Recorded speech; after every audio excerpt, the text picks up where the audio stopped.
İslamın zarafat məsələsinə qoyduğu qaydaları, hədlər, hududları bilməliyik. Birincisi, zarafatın şərtlərindən birincisi, zarafat eləyən adam zarafatında doğru danışmalıdır. Yalan danışmamalıdır. Peyğəmbər s.ə.v buyurur ki, vay olsun o insana ki, yalan danışır başqalarını güldürmək üçün. İkinci şərt nədir?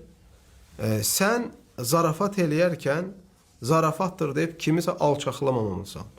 Kimisə alçaqlamamalısan, kimisə ələ salmamalısan, kimisə küçümsəməməlisən.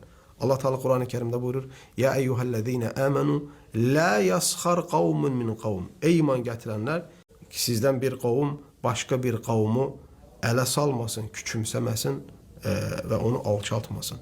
Üçüncü şərt nədir? Elm əhli deyir ki, üçüncü şərt odur ki, zarafat eləyərkən sözün içində fuhuş sözü, ima ilə də olsa əxlaqsızlığı ifadə edən cümlə olmamalıdır. Peyğəmbər s.ə.v səhih hədisdə buyurur ki, əsl müsəlman o kəsdir ki, dili ilə pis söz danışmaz. Dördüncü səbəb, bunu müsəlman həddi aşağısı səviyyədə etməməlidir. Ömər ibn Xattab radiyallahu anh buyurur ki, kimin gülüşü çoxalarsa, çevrəsində onun heybəti, ağırlığı da azalar. Zarafat edəcəksən, amma həddi aşmayacaqsan və sadəcə miqdarında eləyəcəksən.